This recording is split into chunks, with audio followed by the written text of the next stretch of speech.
नमस्कार किसान साथियों, मैं हूं कन्हैया धाकड़ और आप देख रहे हैं देश की पहचान हमारे किसान यूट्यूब चैनल पर खेती जुड़ी ग्राउंड लेवल किसान में। दोस्तों, आज हम कुछ टेक्निकल बात करने वाले हैं। थोड़ा गौर से समझिएगा तो समझने बहुत आसानी होगी और भविष्य में बहुत काम की चीज़ है, बहुत काम आएगी। किसान साथियों, हम कोई भी फसल बोते हैं, चाहे सर्दी की फसल हुई, गर्मी की फसल हुई, बरसात की फसल हुई, हर फसल में रासायनिक खाद देना कॉमन हो गया, ज़रूरी हो गया है। रासायनिक खादों में 17-18 तरह के तत्व होते हैं जो फसल के लिए ज़रूरी होते हैं। कोई अधिक मात्रा में ज़रूरी होता है, कोई कम मात्रा में ज़रूरी होता है।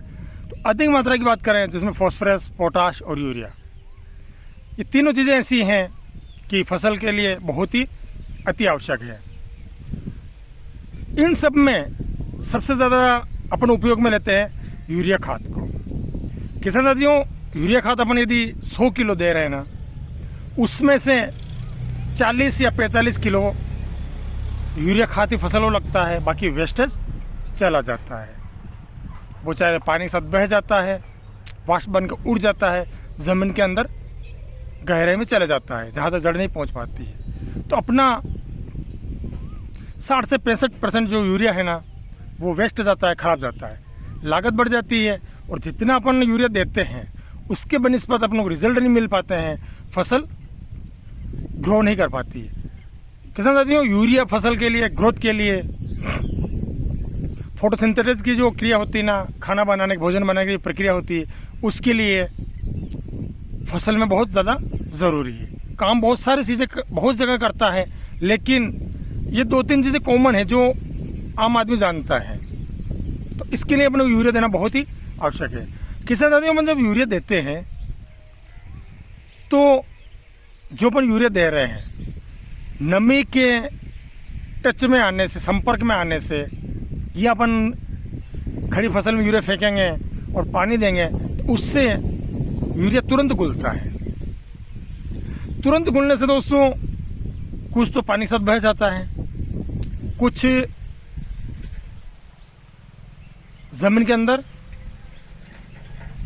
उतर जाता है और कुछ वाष्प के साथ हवा में उड़ जाता है। तो किसान साथियों, जितनी तेजी से यूरिया पानी के संपर्क में आने से, नमी के संपर्क में आने से घुलता है, उतनी तेजी से जड़ें उस यूरिया को ले नहीं पाती है।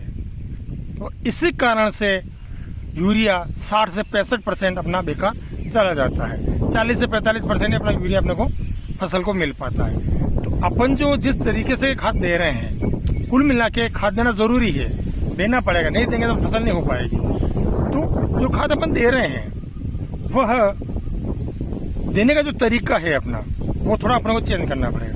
तो दोस्तों, उसके लिए अपने को कुछ चीज़ें हैं जो ध्यान में रख कर अपने को यूरिया देना पड़ेगा। इससे वो यूरिया अपना जितना देंगे ना, अपना उससे अधिक से अधिक मात्रा में फसल को लगे, खर्चा कम हो, फसल अच्छी ग्रो करे और अपने को अच्छा उत्पादन मिल सके, लागत कम आए। तो किसान साथियों, सबसे पहले अपने को यूरिया को 1 या 2 बार न देते हुए हर पिलाई में, या एक पिलाई को छोड़कर 3-4 बार करके क्रम वाइज अपने को यूरिया देना चाहिए। और पॉसिबल हो तो पानी देने के बाद में यूरिया देना चाहिए, और कम टुकड़े में, मतलब कम भाग में देना चाहिए। जैसे मानो अपने को 100 किलो यूरिया देना है तो उसकी 4 भाग कर लीजिए, हर पिलाई या एक पिलाई छोड़कर 25-25 किलो यूरिया अपन दे सकते हैं। तो उससे क्या होगा कि यूरिया फसल को ज़्यादा लगेगा। यदि अपन ने एक ही बार में 100 किलो यूरिया दे देंगे ना, तो उसमें से 40 किलो लग पाएगा और 60 किलो समथिंग अपना बेकार चला जाएगा।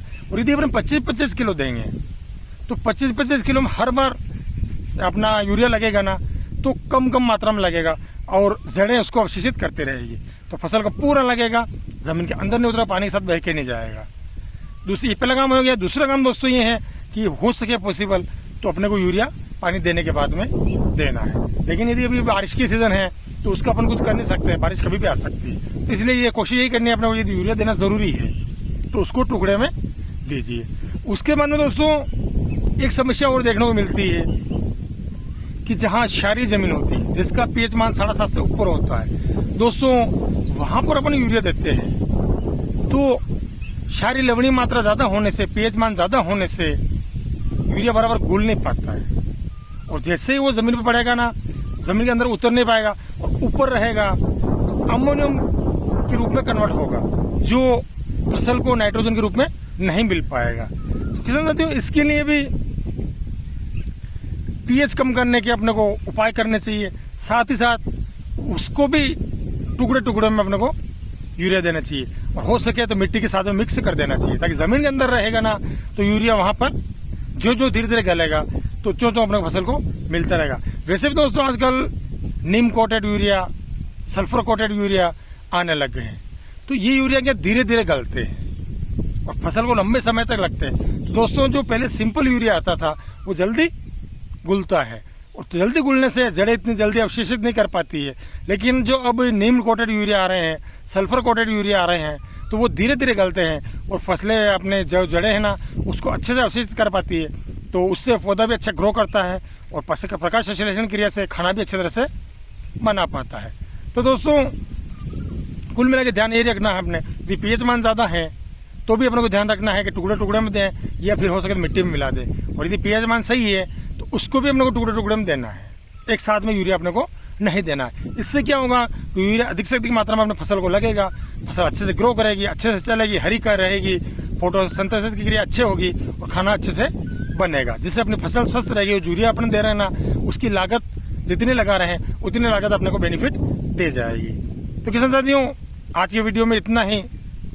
दोस्तों वीडियो पसंद आए तो लाइक करिएगा, शेयर करिएगा, कमेंट करिएगा, और जो चैनल पहली बार है उस चैनल को सब्सक्राइब करना ना भूलिएगा। मिलते हैं किसी अगले वीडियो में एक नए कंटेंट के साथ में। तब तक दोस्तों जय हिंद, जय भारत, जय जवान, जय किसान।